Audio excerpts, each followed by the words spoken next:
premier étalonnage. Cette vidéo a pour but de vous guider tout au long du processus d'étalonnage initial du capteur et du logiciel Spider 5. Lorsque vous ouvrez le logiciel, vous êtes accueilli par un écran de bienvenue qui décrit les 4 étapes à suivre pour garantir un étalonnage précis.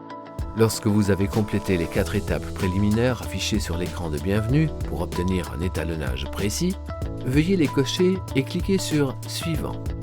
Nous allons maintenant procéder au premier étalonnage, également appelé étalonnage initial. Étape 1. Sélection du moniteur.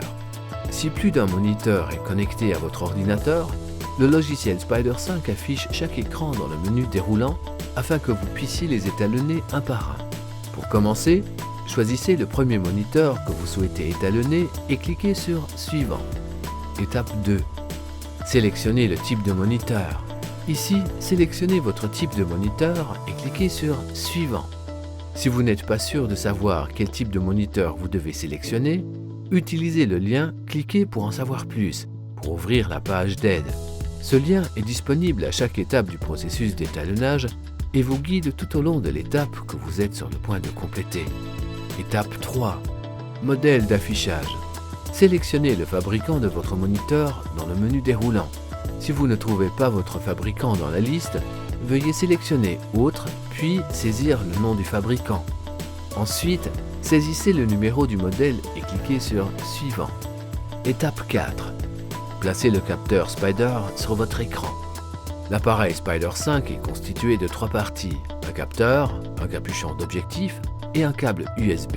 Tout d'abord, retirez le capuchon d'objectif ou la base du Spider. À l'intérieur du Spider, sur le dessus, vous pourrez voir le capteur du colorimètre.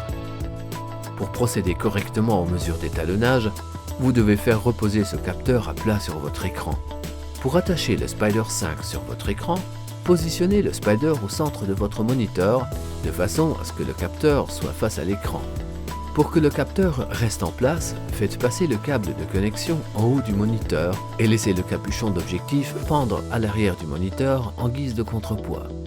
Si nécessaire, vous pouvez ajuster la longueur du câble en faisant glisser le capuchon d'objectif vers le haut ou vers le bas, de telle sorte que le capteur repose à plat contre l'écran. Pour obtenir les meilleurs résultats, inclinez légèrement votre écran vers l'arrière si nécessaire. Lorsque le capteur est positionné correctement, cliquez sur « Suivant ». Étape 5. Commencez l'étalonnage du moniteur. Vous êtes maintenant prêt à procéder au premier étalonnage ou étalonnage initial de votre moniteur.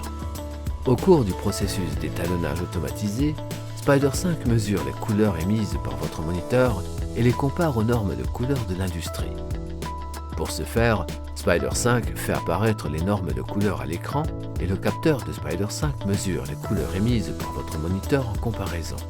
Spider 5 recense ensuite les variations pour chaque couleur et crée un profil de couleur unique appelé profil ICC pour votre moniteur et le sauvegarde sur votre ordinateur. Grâce à ce profil de couleur unique, votre moniteur va maintenant afficher la couleur corrigée sur la base d'une norme de couleur industrielle telle que la norme sRGB. Étape 6. Terminez l'étalonnage du moniteur.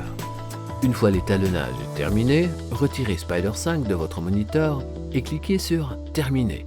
Vous devrez alors sauvegarder le profil d'étalonnage du moniteur sur votre ordinateur. Pour ce faire, utilisez le nom de profil suggéré ou remplacez-le par un nom de votre choix. Étape 7. Rappel de réétalonnage. Configurez un message de rappel pour réétalonner votre moniteur tous les mois, puis cliquez sur « Sauvegarder ». Pourquoi procéder à un nouvel étalonnage tous les mois? L'émission lumineuse d'un moniteur se dégrade continuellement au fil du temps, car le moniteur s'assombrit en prenant de l'âge. Un réétalonnage mensuel permet d'incorporer ces changements dans le profil de couleur afin que votre moniteur continue d'afficher une couleur standard. Étape 8. Examinez les résultats. Cliquez sur « Suivant » pour passer votre étalonnage en revue. En cliquant sur le bouton « Basculer », vous pouvez basculer de la vue étalonnée à la vue non étalonnée et inversement. Chacune de ces images de test peut être agrandie en cliquant sur l'image. Vous pouvez ainsi voir l'impact de l'étalonnage sur la couleur, les détails des zones lumineuses et sombres, ainsi que la consistance des gris et des blancs. Si votre ordinateur a plus d'un moniteur, Vous pouvez cliquer sur Étalonner un autre écran pour suivre le processus d'étalonnage à nouveau. Étape 9. Fermeture. Félicitations, vous avez maintenant terminé le premier étalonnage de votre moniteur. Cliquez sur Quitter pour fermer le programme Spider 5. Votre ordinateur utilise maintenant le nouveau profil de moniteur de façon automatique, garantissant des couleurs correctes et une précision incomparable dans votre travail. Vous recevrez un message contextuel mensuel sur votre ordinateur qui vous rappellera de procéder à un nouvel étalonnage. Reportez-vous à la vidéo réétalonnage pour de plus amples informations sur la façon de procéder au réétalonnage. Pour de plus amples informations sur les produits d'étalonnage Spider 5 ou pour découvrir comment étalonner votre appareil photo et votre imprimante à l'aide de produits Datacolor, veuillez consulter spider.datacolor.com. Pour obtenir de l'assistance au sujet des produits, veuillez consulter support.datacolor.com.